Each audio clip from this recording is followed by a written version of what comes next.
Hello. So I'm coming back in the car. So I've been thinking today about the people.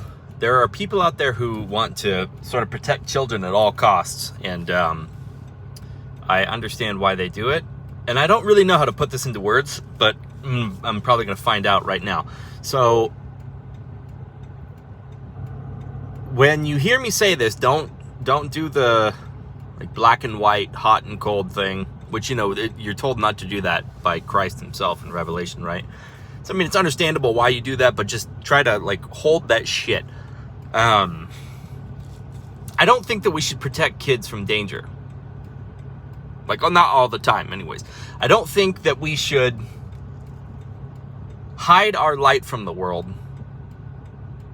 And our kids are part of that light too. If you have a family, your kids are part of your light, and part of your inspiration, and part of your example to other people. I don't think that we should let the bunch of fucking demons control us and make us hide and make us afraid and give in to the fear that they try to control us with. I don't think we should let that happen. And I'm not saying that you should just put your kids in crazy ass precarious whatever situations where they're just going to get murdered or eaten alive. But what I am saying is, it's your family, it's your vision, assuming you're the man, right? And I doubt any woman's would ever listen to this, but maybe I'm wrong. It's your fucking vision, and your kids are part of it. So is your vision,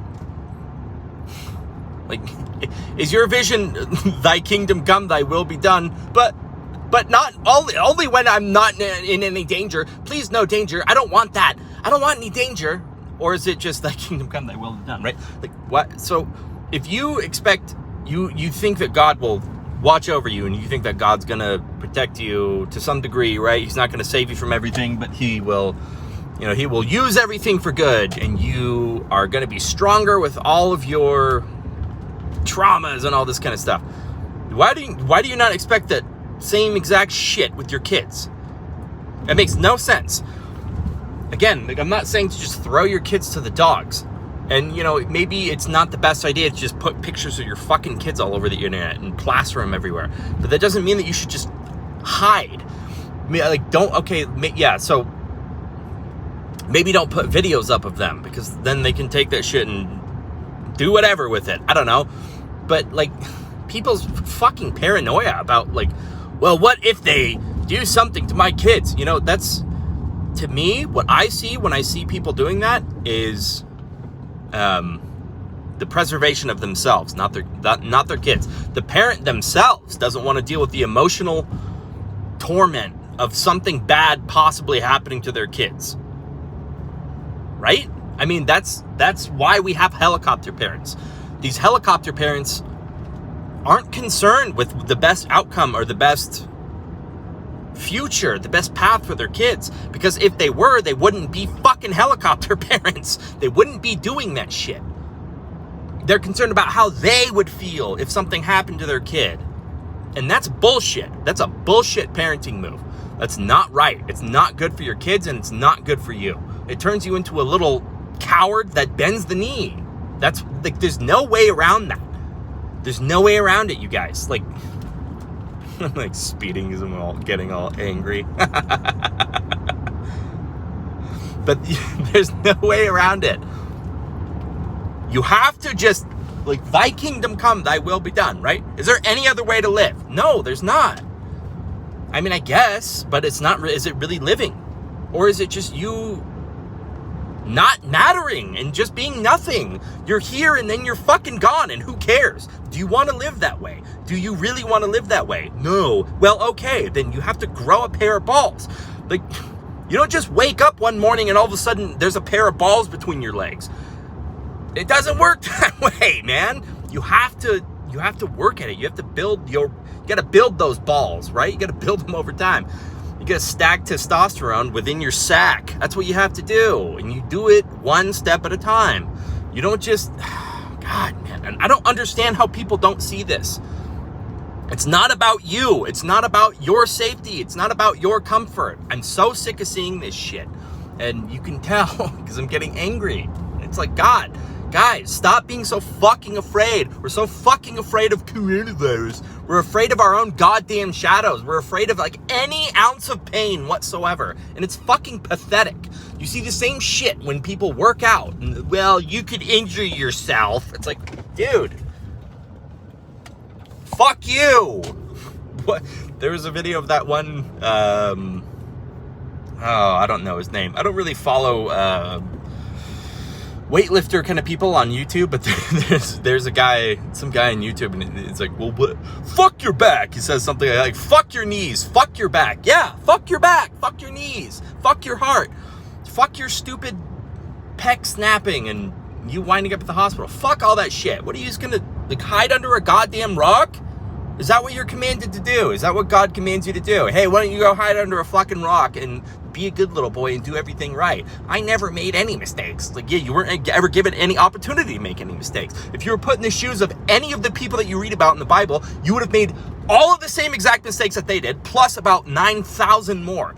Like, God damn. It makes me like so angry, even just thinking about this shit, because we're such little fucking cowards, and we're such these like weaselly little motherfuckers, and if anyone ever confronts us on this, we just weasel our way out of it and give some stupid straw man response of like, oh, so you just want all kids to be murdered or some shit like that. And it's like, no, man, I just don't want you to be a little bitch, and I don't want your kids to be little bitches either. God damn, I hate it. Anyway, I've been thinking about that all morning. It's just like, man, we really don't give a fuck. And this is the entire reason why we're in the situation that we're in. Because we have no fucking balls. And we don't give a shit about anything other than ourselves and our own safety and my little garden that I created in my backyard, and it's safe here. Like, that's what we care about. And it's fucking disgusting. I hate it. I hate the selfishness. I hate the, like, what do you say? Like, just wanting to hide under a goddamn... You want to disconnect from the world that you were born into. And it's a beautiful world. Sure, there's bad in it, but most of it is good. The bad comes when we fucking allow it, which is why we have the COVID shit happening right now, right? It's happening because we're letting it happen. It's happening because we don't know how to look at death and say, okay, I'm okay with that. Okay, look, I might die. Who gives a fuck? Who gives a rat's ass if you die? Do you really think you're that important? You're not. Jesus. So that's that. I'm almost at my destination, so I'm going to keep this video short and sweet. Yep. Chew on that for a while. I don't know who the fuck's gonna see this video, but like, just stew on that, man, and just think about it. Pray about that if you have to. You can't just hide, man. Like, it's not an option. It is an option, but it's just not good, man. This is not what we're called to do. We're not called to be these little fragile goddamn flowers, right? What did Putin say? I'm not. He was like horseback riding in the rain or something, and people were like, why were you in the rain? And he said, what did he say? We're not made of sugar. We don't fucking melt in the rain. Yeah, amen, man. We're not made of sugar. We don't fucking melt in the rain. You don't fucking like, yeah, oh God, and just like melt into oblivion if something bad happens to you or something bad happens to your kid. It's not the end of the world. Fuck. Chew on that.